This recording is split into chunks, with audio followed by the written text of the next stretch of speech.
Welcome back to Main Street Living, where we're going to continue with the topic we discussed last episode.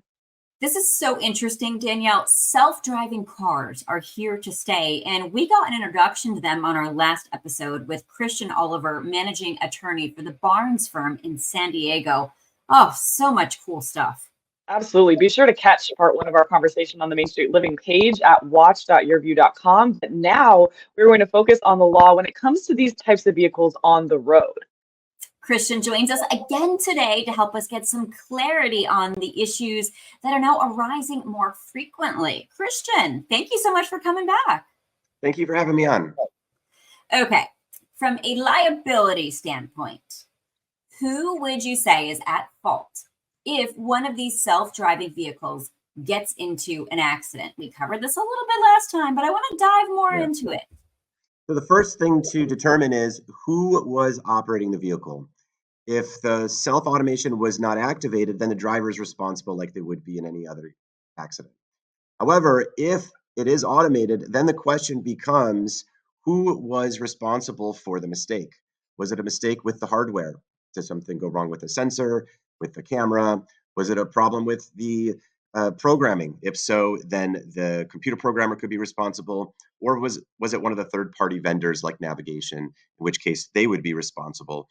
No matter what, though, here's the important thing. If you're in your own car and this happens, you need to keep the car, because in a products liability case, there's a saying, no product, no case. In this situation, all the data is in the car. So if you want to find out what went wrong and why, you need to keep the car. So preserve that car.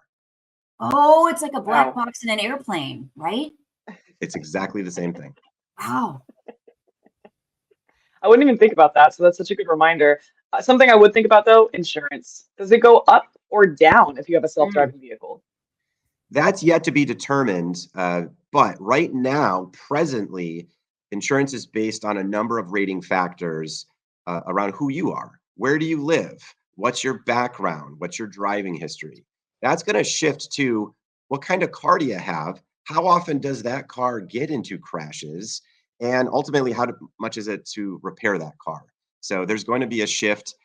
It's time will tell how that will impact us all. I wonder what insurance companies would prefer, a self-driving vehicle or my vehicle on the road, because my vehicle has almost 400,000 miles on it. But it's a good Carol, nobody wants your vehicle on the road anymore.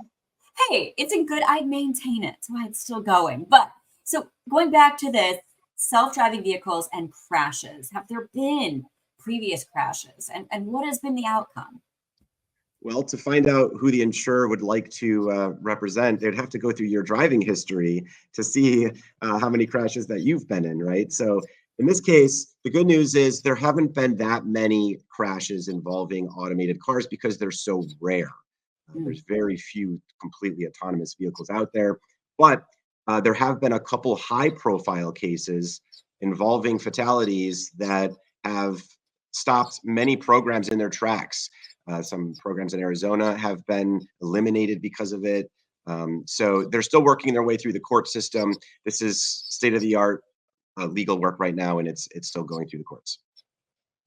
That's so cool. You guys are just on like the ground floor of this. And obviously we talk about maybe the insurance providers would prefer the people that tend to get in crashes. Maybe they need a self-driving vehicle. I myself, I've been in an accident before, and the person got out of the car and said, not again.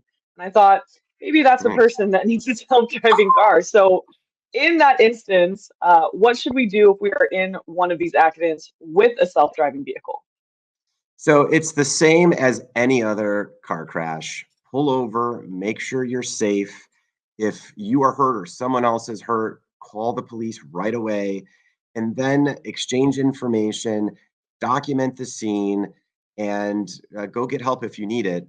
And then, as I mentioned earlier, preserve the car, because all the evidence to prove who is at fault is in that black box. So make sure you preserve it and call an attorney and get help. Yeah, I was thinking by this point in time that we would have the flying vehicles like we saw in Back to the Future. I'm a big Back to the Future junkie. So self-driving vehicles, I think we knew they were coming.